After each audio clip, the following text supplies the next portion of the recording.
Remember, your thing do every 5 minutes, so we may have to just stop talking like 10 seconds before. Here, let me see if I can change it. It may be able to change. You might need to delete your memory, boo. Huh. What? I'm saying your memory, meaning like of your phone. We gotta make sure we can even get it on there. Make sure you erase. Did it get on there? Make sure stuff is erased. What you doing? You don't even realize it's recording. Oh. Hello. What up? How are you guys doing? You are at the genesis of our continued and not a concept anymore YouTube channel. So we will be, there's no form. This is all of organic energy right now. So we will be putting multiple types of videos on, specifically, mostly regarding like relationship stuff. And, yeah, we like relationship stuff. Yeah, just self-growth things. Talking a lot about the Enneagram, if you know what that is. Our numbers, our dynamic. If you don't know what that is, you gonna know. Absolutely. Just keep watching if you listen us. To us. Yeah. So. If you wanna. Yeah. So in this video, we wanted to really kind of go in on just an update on our lives. Ever since getting married, real quick, how long has it been, honey? It's been 5 months. 5 months. On maybe the a little more. On the next Saturday, it'll be 5 months. Oh, okay. That's November, December, January, February, March. That's it. 6 months. That's it. 6 months. We've been married for half a year. Yep. So that's why we coming to y'all. We coming to y'all to give an update on what marriage is like, what being newlyweds is like, what being woke married people like. You feel me? So back around here. So yeah, and we wanted to laid out a whole so I wanted to kind of come, I have to be a little targeted with my approach. I can't just be organic and stuff. I could just go. No. I could just talk. So I laid out, we have 5 different areas that newlyweds tend to struggle with, and we wanted to bring that to you all to just kind of share our thoughts on where we are with that. So we don't want to make this video super long. So we just gonna go ahead and get into the first one. So the first one is post-wedding blues. Pretty much saying when the bridal shower, rehearsal dinner, reception, and honeymoon are in the rearview mirror, you and your husband will need to transition back to the minute of everyday life. So what are your thoughts on that, babe? Look, I remember. So we was gone. Well, at least I was. No, he was too. About a week before we got married.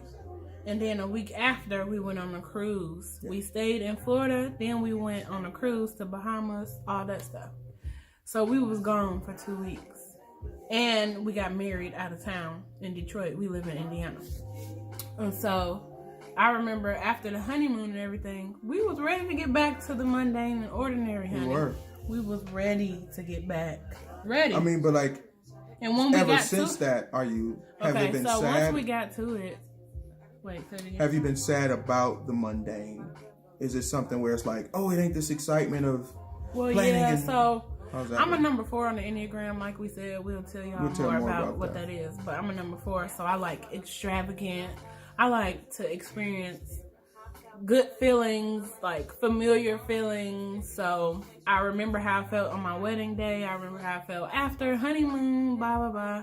And then, so sometimes it do make me sad when it's just the day-to-day, go to work, come home.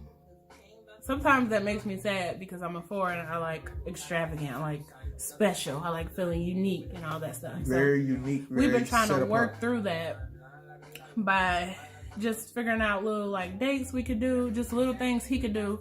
Like when I get home from work, just something that seems special to me. So working through that has been a challenge. A challenge. Like, yeah.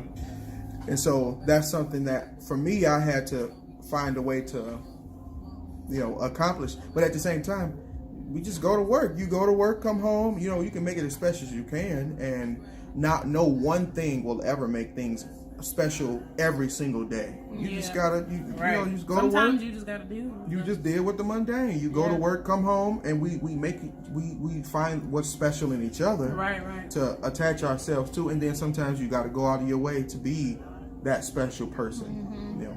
Yep. Sometimes I have to tell myself, like, you just gotta deal with it. This is adulting. This is how it works. It may not be special. And not saying that I don't do special things for her. Right. But sometimes it ain't. She don't feel like it is a wedding, and I'm like, I'm not gonna recreate a wedding. You know. Right. And the mundane and ordinary is special. It's a very special when thing. you think about it. Shoot, very a lot privileged. of people around here can't really walk. That's simple. I'm telling you. So yeah. Super. Just gotta get over it sometimes. You know, it doesn't bother me that we going through the mundane. I'm just like, I'm trying to make this money so we can continue to be good. You know, I ain't really. Well, but how do you deal with me wanting the special all the time? It's not as easy as, you know, because I've never been a husband before, so, you know, I can't just be out and be like, well, you need to deal with it. You know, I can't do that. You know, especially with you. Right. So, you know, you just gotta. For me, I find a way to be okay. I have to be loving. I have to be selfless in this moment, and sometimes I gotta tell you, Kyder, you gotta chill. You know, like you need to relax. Like it's okay that we sitting here and it's all right. You know, or hey, I'm gonna pick you up your favorite tonight. That's as special as it's gonna get. I'm tired. Bring me a chicken shawarma. My day is garlic good. sauce. Made. Yeah. Because, I mean, I want stuff special even when it comes down to food that I eat. It gotta be I very never knew cultural. I was this bougie. I really didn't. I just never knew. Very culturally appropriate, very like, don't give me no American. Don't like American. Don't like give chicken. Give me some Indian food. Give me some Mediterranean. I want some African, Jamaican. Give me all that. Anything that's like kind of special, you know. Yeah. So down to my food. What else? And so for me, that's just the approach that I have to take. Like, okay, well, he can't just half-ass it, if you know what I mean. For real, I can't just be like, I'm pick up your steak. You pick you up some steak and shake, you know. Kind of be like, ugh, you know. You know, I don't want to sound like a brat, but that's just something that makes me happy. So, that's what we do. And guess what? I'm glad when she's happy, because no, bruh. If she ain't happy, but the don't whole make me house. sound evil. No, you're not evil at all. Yeah. I love you. All right, so next one is lack of me time. What is you doing that for?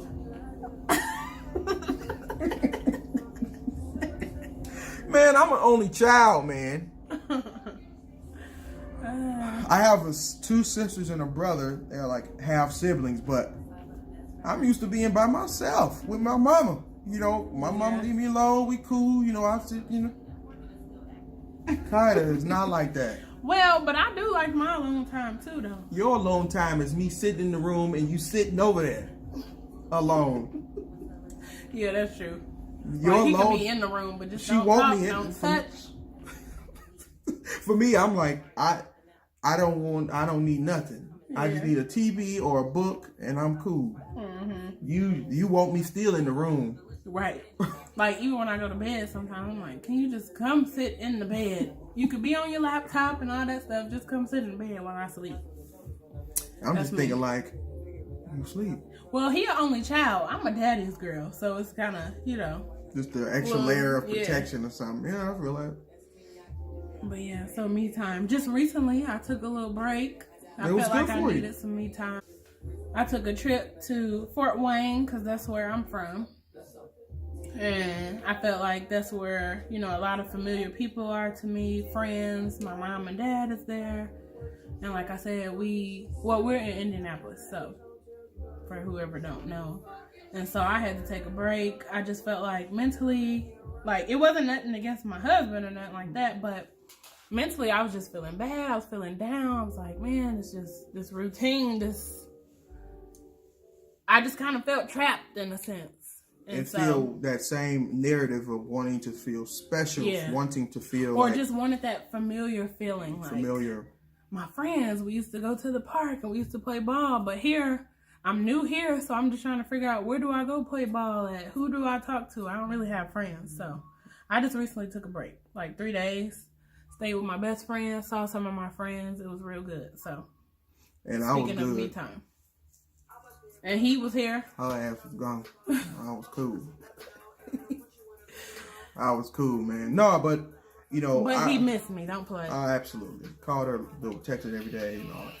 But, like, the thing is, like, me time is extremely important. What we're learning. Being able to have time to revitalize and to remember why you love this person.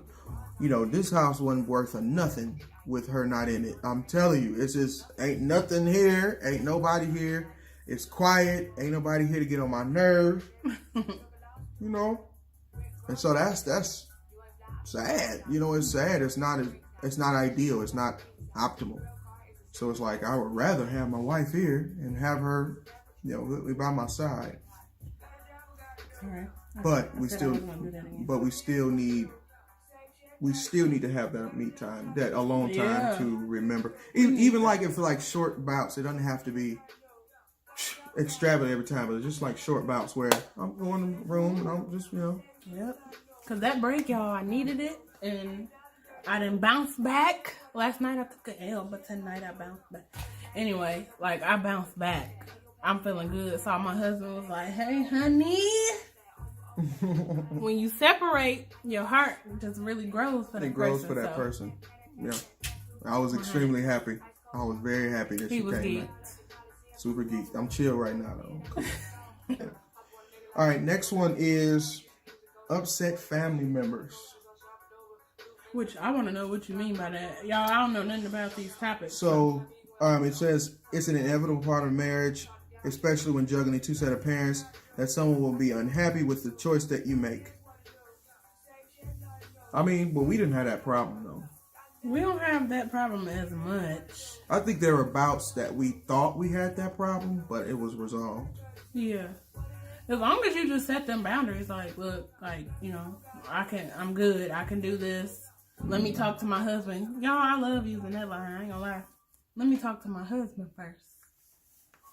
So because like she said, she a daddy's girl, so you know. My dad, yeah.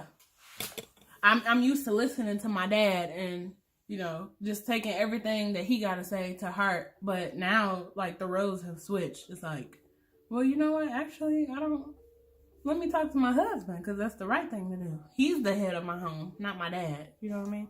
And there's someone who's right outside of her dad. Exactly. Yeah. Because I depended on my dad for a lot of stuff. Yep. And so making that switch, it's been a little tough here and there, but I value my husband and what he got to say, so I make it work. You got to make it work. Yeah. So as far as like, you know, her parents, like that was an adjustment for me too. You know, my parents didn't get really that involved in my life, you know, only from what I allowed. But like for her parents, it's a different story. My parents were much more involved. Things, so. So like, you know, as a married couple, is having those healthy boundaries where it's like, you know, like I have the last say what goes on in our house. And sometimes it's hard to have to tell your parents, like, look, now when you was younger, that's why I use on my dad. Now, Daddy, you know, when you was younger, you wasn't trying to be all up under your parents. So why are you trying to get me to be up under my parents? So, yeah. Mm-hmm. And the best part is, you know, I absolutely love my my father-in-law and my mother-in-law. You know, they are some of the best people that I have been able to encounter. And so, you know, they just don't really take nothing to heart. You know, they just kind of, okay, you know. They like understanding. They understand. Right. Mm-hmm. Especially Mama Collins. Especially my mama. My mama. Mama Collins be like, leave them alone. So yeah. But yeah, as far as my parents has always been cool. They've always loved Kaida. They've always thought she was great. They always thought. I haven't had any issues with his mom and nope. dad and stuff like that. No, so it's been great. other than that. So that's been good. Okay, next up. Not enjoying sex. Oh. Like, sex is cool. And it's good and all that, but y'all...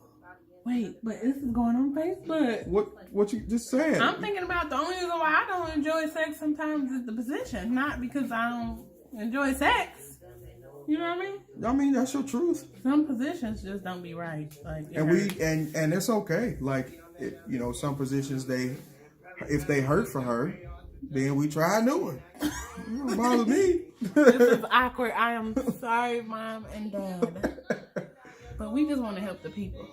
Yeah, because there's other couples like us out there. Yeah, we just learning. It's been 6 months, and honestly, we do these videos too because we want advice and we want guidance on some of this stuff, but also to help people that may be in the beginning of the journey. Yeah. And to be honest, sex is a big part. Whether people want to admit it or not, talk about it or not, sex is a big deal. Mm-hmm. And so me and Jay, we waited.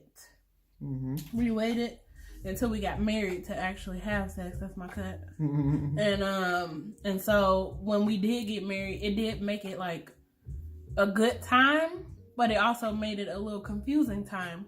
But it's also a special time because even in the trying to figure things out and the confusion, it's good to go through that with your husband. Like, I couldn't imagine being a chick that just got screwed by a guy and see you later. Like, no, this is my husband. He's here to stay. So we talk through sex. We figure it out. Mm-hmm. And so it brings me more security that this is my husband. Right. Are you comfortable stating like you were a virgin? Yeah. And I was a virgin when I got married. So it's just like for her, she had to figure out what she wanted. And I'm still figuring that out, y'all. I don't know. Sometimes I just don't have the drive. So I'm still figuring it out. I just never really had it, never depended on sex like that. It was more emotional connection, mental, intellectual connection for me. So sex just ain't that thing that like I think about first. I'm more so like, honey, you want to cuddle? Well, that's all I think about. And for me, but I'm men like, just ain't they don't work that way. Like, sounds good, but yeah. Like, can you take that off? So yeah, it's been good because it's my husband. Thank God. And thank you, Jesus. And kind of say why is it good? Like, does it? And we're not being good. Like we're not being like, yes, sex feels amazing, right? But it's more so like, why is it good? Like, is it because it ain't all that it's cracked up to be? I'll state that I believe you think it's good because I really take care of you. Mm-hmm. You know what I'm saying? I take care of your body. I take care of, because I know it's an extension of right. You. So like, I take care of that.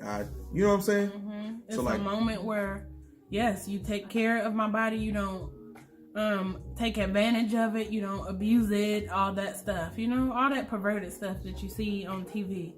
But it's just a time to be intimate. And to me, a spiritual act. Yep, spiritually too. For a man to release that, you give somebody something when you release, in my opinion. And for me as a woman to be the receiver of something. She takes something on. To be the one to incubate something and to, like, I guess in other ways in our marriage to give back. All right.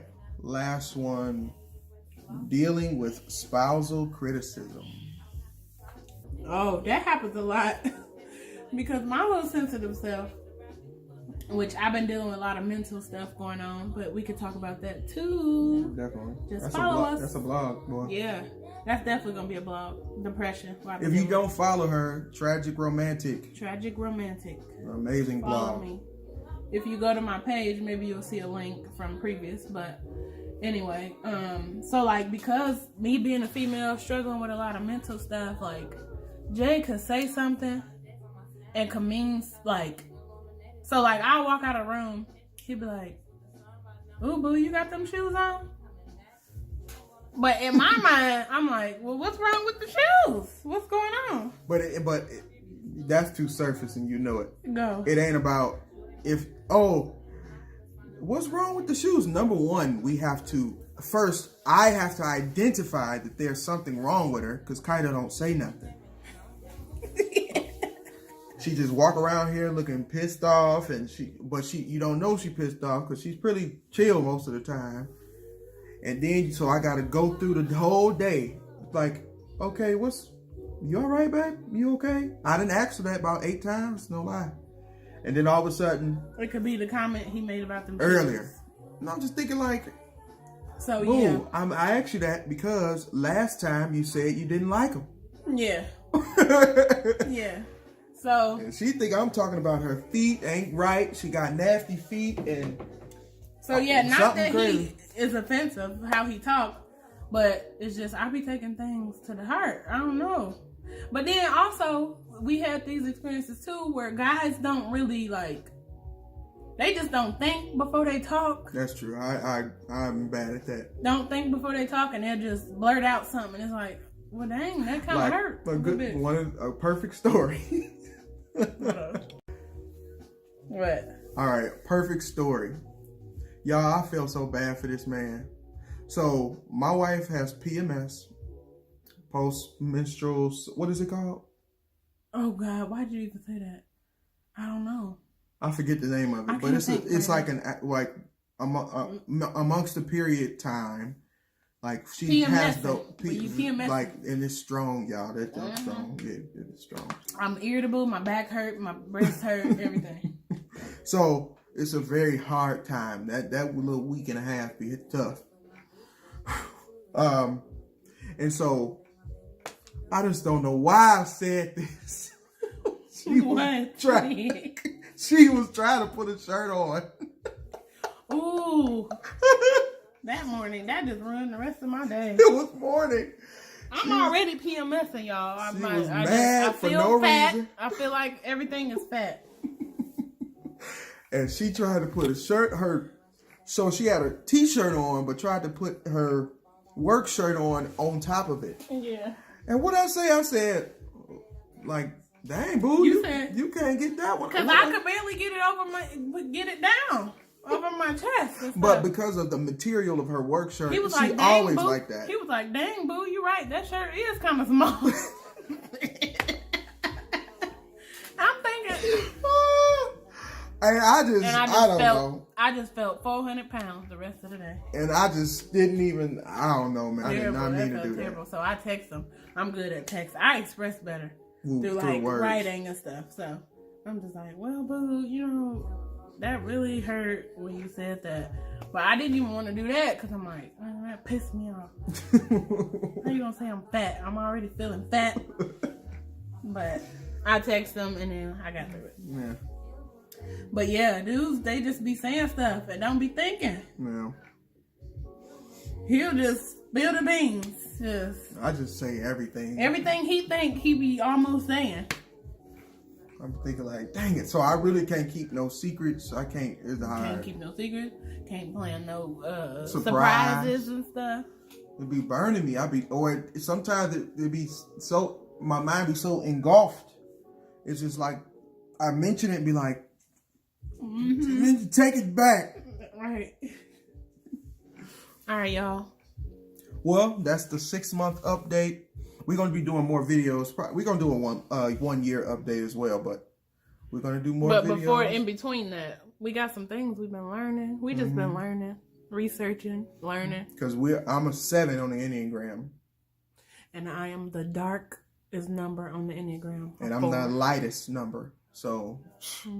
Complete opposites. Opposite. You know what they say.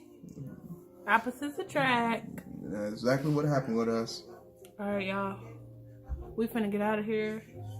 Thank y'all for watching. Deuces.